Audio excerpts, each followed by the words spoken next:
Bienvenidos una vez más a nuestro tiempo devocional.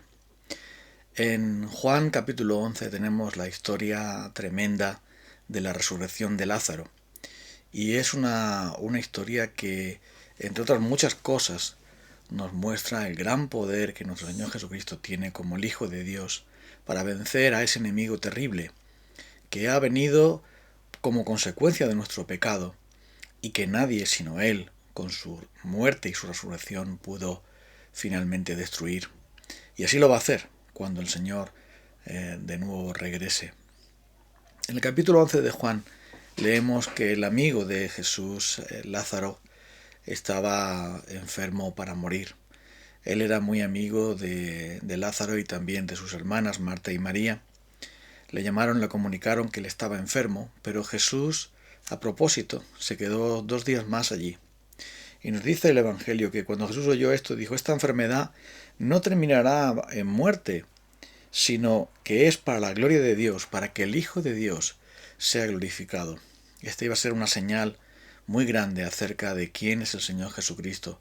Las señales que menciona, los milagros que menciona el apóstol Juan, siempre eran de una gran significancia. Y son 7 los que señala principalmente, pero en todos ellos hay una gran relevancia. Y aquí tenemos a Jesús venciendo el poder de la muerte. Y nos dice el Evangelio que cuando llegó la hermana de Marta, de Lázaro, cayó a sus pies. Ya Lázaro hacía 4 días que había fallecido.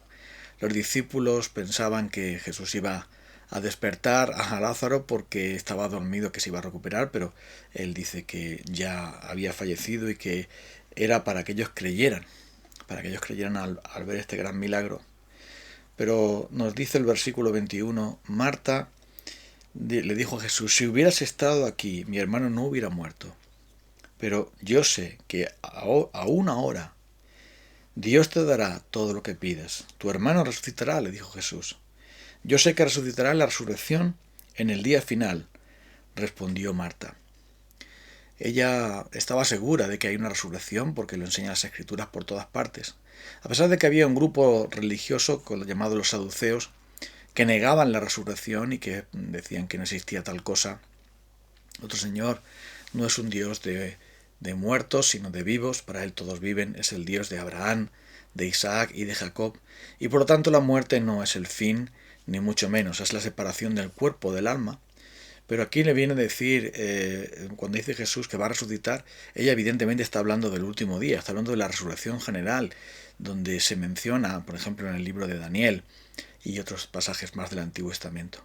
Pero Jesús dijo: yo soy la resurrección en la vida. No hay que esperar a que se llegue ese día, porque yo estoy aquí y tengo todo poder, tengo toda potestad sobre las puertas de la muerte. Y entonces dice ahí que, tal como dice el Apocalipsis, Él tiene la llave de la muerte y del infierno. Él tiene todas las llaves en su mano, porque Él es el Hijo de Dios, quien venció con la cruz, con su resurrección, con su ascensión, con su exaltación. Y aquí dice: yo soy la resurrección en la vida. El que cree en mí vivirá, aunque muera. Y todo el que vive y cree en mí no morirá jamás. ¿Crees esto? De esto se trataba. Ella dice: sí, Señor, yo he creído. Creo que tú eres el Cristo, el Hijo de Dios, el que había de venir al mundo. La resurrección es realmente la única esperanza verdadera que tenemos seres humanos. Porque ¿de qué sirve tener una buena familia, un buen trabajo, vivir bien en este mundo, vivir cómodo, tener una buena salud? Todo al final lo vamos a terminar. Todo al final se acaba. Y existe esa separación terrible de la muerte. Y está establecido que los hombres mueran una sola vez y después de eso el juicio. Entonces nos pasamos la vida luchando por conseguir cosas aquí, por conseguir cosas para nosotros, para los nuestros, buscando la satisfacción y la felicidad en esta vida, sin darnos cuenta que estamos condenados a morir, todos nosotros. Y que si no tenemos a Jesucristo como nuestro Salvador, entonces sí que hemos perdido absolutamente todo. Hemos venido a este mundo sin nada y nos iremos de él sin nada. Pero Jesús le dice a María: se trata de la fe. Lo más importante, o a Marta mejor dicho, lo más importante es: ¿tú crees esto? ¿Crees que yo soy la resurrección en la vida? Realmente esta es una frase que nadie podría jamás decir. Ningún hombre en la historia se atrevió a decir que Él es el que da la resurrección y la vida. Que Él es el que, creyendo en Él, aún el que esté muerto va a vivir. Él es el único que podía decirlo porque, como Él también dice, no se turbe vuestro corazón, creéis en Dios, creéis también en mí. En la casa de mi Padre hay muchas moradas, yo voy pues a preparar lugar para vosotros. Y cuando si me voy, volveré a por vosotros para que donde yo estoy, vosotros también estéis. ¿Y sabéis a dónde voy? ¿Sabéis el camino? Oh, Señor, no sabemos a dónde vas. ¿Cómo podemos saber el camino? Le preguntó aquel discípulo. Pero Jesús dijo, yo soy el camino, la verdad y la vida. Nadie viene al Padre sino por mí. Ningún maestro religioso, ningún hombre en este mundo ha vencido la muerte jamás, solo el Señor Jesucristo. La venció resucitando a personas, como en este caso a Lázaro, pero a otros también lo hizo, y también venciendo él mismo a la muerte.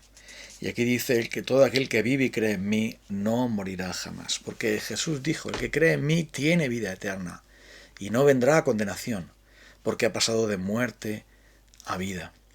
La clave entonces es la fe en aquel que nos puede dar la vida eterna, en aquel que quita toda condenación, en aquel que quita todo pecado, en aquel que vence a la muerte, a Satanás y al infierno, aquel que promete vida abundante. Yo he venido para que tengáis vida y vida en abundancia, dice Juan capítulo 10. El diablo ha venido para matar, para destruir. Yo he venido para que tengáis vida y vida en abundancia. Cuando llega el momento de mostrar que lo que había dicho Jesús es una realidad tan patente, lo va a mostrar con un milagro increíble. No solamente se son palabras, que dice, qué bonitas palabras, ojalá que sea cierto, muy bien. ¿Crees esto? Pero Marta dijo, yo creo, claro que sí, creo que tú eres el Hijo de Dios que había de venir al mundo. De hecho, antes le había dicho, yo sé que lo que le pides a Dios lo va a hacer. No importa que mi hermano esté muerto 4 días, metido en una cueva. Tú puedes hacer lo que quieras porque eres el Hijo de Dios y nada te va a negar el Padre a ti. Y así fue. Se marcharon al lugar del sepulcro. Y allí donde aparece este relato sobrecogedor. Jesús lloró al ver cómo lloraban los judíos, cómo lloraba la familia, cómo la tragedia de la muerte, cómo el desastre del pecado ha traído la muerte y todos los dolores que vienen con ella. La separación, la ruptura de todo aquello que es bueno.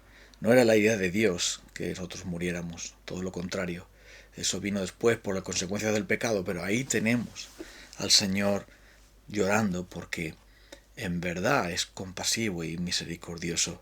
Y Él, como 100% hombre y 100% Dios, también ve nuestros dolores y se compadece de nuestras miserias. Es capaz de consolarnos, aún con la solidaridad, aún mostrando que Él ama a los suyos, aunque los suyos también tengan que sufrir, como lo vemos aquí. Pero mira, dice aquí que Él ordena que abran la tumba.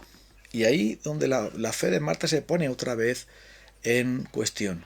Ya se había encontrado antes con María y María le había dicho lo mismo, ojalá que hubieras venido antes, y eso fue lo que más conmovió ya a Jesús también.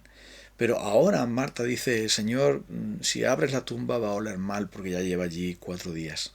Pero entonces Jesús le repite, porque verás, la fe no es un hierro que tenemos ahí, no es una piedra que nunca se mueve. La fe es algo vivo, es como un músculo, es algo que puede variar y es una prueba tan grande que alguien que está muerto 4 días llega el Salvador y diga, abre ahí porque va a salir. Y entonces eso es demasiado fuerte. Quizá ella se había quedado con la cosa de que, bueno, que Cristo es la resurrección en la vida, claro que sí, pero que ahora tú vayas a resucitar a mi hermano que lleva 4 días muerto, eso es un reto muy grande para la fe. Pero Jesús le dice, no te dije que si crees verás la gloria de Dios. Así es. Es por la fe que nosotros vemos la gloria de Dios. Es por la fe que un día veremos esa gloria. La gloria de aquel que resucita a los muertos, la gloria de aquel que prepara un lugar para nosotros en el cielo y que volverá por nosotros también. La gloria de aquel que vence a todos nuestros enemigos con su sola palabra, en virtud de la obra perfecta que hizo en la cruz del Calvario, donde públicamente destronó y derrotó a todos los poderes malignos y a todos los enemigos. El postrer enemigo, el último enemigo que va a destruir es evidentemente es la muerte. Todavía la muerte sigue triunfando, pero tienen los días contados. Porque como todos los enemigos de Dios, finalmente serán echados fuera al lago de fuego. Porque nuestro Señor Jesucristo murió, resucitó y va a volver. Y entonces por eso le dice aquí Jesús. Dice Lázaro, primeramente dice que hay una oración a él. Padre, gracias te doy porque me has escuchado. Yo sé que siempre me escuchas, pero lo dije por esta gente, por la gente aquí, para que crean que tú me enviaste. Entonces, él hace una oración pública para mostrar que realmente venía del Padre y que era por iniciativa del Padre, en obediencia al Padre y con el mismo poder que el Padre tiene, que él iba a dar esa voz. Porque aquel que es el Verbo de Dios, aquel que es el autor de la vida, aquel que con su palabra hizo que todas las cosas existieran, aquel que es el Señor de señores y el Rey de reyes, ninguna tumba, ninguna muerte, ninguna piedra, ningún demonio, ninguna cosa va a poder derrotarle y detenerle. Porque aquí, Lázaro, sal fuera, dice él. Hay un comentario que mencionó un hermano diciendo que si eso era una zona de tumbas, Jesús llamó a Lázaro para que saliera, porque si no lo hubiera llamado a Lázaro hubieran salido todos. Es tal el poder del Señor Jesucristo que si no lo menciona a él, si dice salir fuera, hubieran salido todos de allí porque nadie está fuera del alcance del poder del Señor Jesucristo. Nadie. Y es por esto que lo llama fuera y el que estaba muerto salió y todos se quedaron realmente asombrados. Aquel que estaba embalsamado, aquel que su espíritu se había separado de su cuerpo, el Señor hizo que regresara otra vez para volver a dar testimonio a tantos otros, y muchos iban a creer por el testimonio de, por supuesto, de Lázaro y sus compañeros y sus familiares, iban a creer por ese testimonio claramente, iban a creer que Jesucristo es el Señor. Incluso quisieron matar otra vez a Lázaro. Pero mira, habrá un día en que el Señor también mencionará nuestro nombre para que salgamos fuera de las tumbas. Cuando morimos, nuestra alma se va con Dios, ya claramente está en la Biblia, y donde se fue realmente aquel ladrón que murió en la cruz, ¿te acuerdas? Hoy estarás conmigo en el paraíso. El cuerpo lo van a echar seguramente a un lugar, a un campo, donde echan a los forajidos que matan, pero tú estarás conmigo hoy en el paraíso. Y por ese motivo, el Señor Jesucristo un día también va a hacer que nuestros cuerpos resuciten y que finalmente estemos de nuevo todos juntos, porque dice el apóstol Pablo que no nos entristezcamos como aquellos que no tienen esperanza. Pues si creemos que Jesús murió y resucitó, también traerá el Señor con Jesús a los que durmieron en él, para que estemos así juntos recibiendo al Señor y estaremos siempre con el Señor, siempre juntos unos con otros, siempre con el Señor. Eso ocurrirá porque Cristo es la resurrección y la vida, y el que cree en él, aunque esté muerto, vivirá. Y todo aquel que vive y cree en él no morirá eternamente. El que cree en él tiene vida eterna. El que cree en él no vendrá a condenación. El que cree en él estará por los siglos con el Señor en el paraíso. Y ahora, amigo que me estás escuchando, de verdad tú has creído en el Señor Jesucristo con todo tu corazón. Tú confías en él con todo tu corazón. Le has pedido que te perdone tus pecados y te libre de la peor muerte de todas, que es la separación de él en el infierno, porque eso es lo que merecemos por nuestros pecados. Pero si Cristo te perdona y te salva en virtud de su cruz, entonces podrás escuchar de él: estarás conmigo en el paraíso. Y el día final en que se acabe tu existencia aquí, tu tiempo aquí, que es un tiempo transitorio como todos sabemos bien, podrás escuchar del Señor: hoy estarás conmigo en el paraíso. Vamos a orar a Dios para pedir su bendición sobre nuestras vidas. Querido Dios, Señor nuestro, gracias, Cristo Jesús, por vencer la muerte con tu poder y darnos esperanza y seguridad de que nada ni nadie nos podrá separar del amor de Dios que es en Cristo Jesús, Señor nuestro. Ahora te pedimos, Señor, que cualquiera que está oyendo este mensaje hoy Sea tu Espíritu Santo mostrando en su corazón la necesidad que tiene de confiar en ti de verdad, de humillarse delante de tu presencia y venir a ti para pedir perdón y vida eterna, que tú regalas a todo aquel que se acerca a ti en fe. En el nombre de Cristo. Amén. Dios os bendiga, amigos, hermanos. Será un placer volver a encontrarnos el día de mañana. Hasta pronto.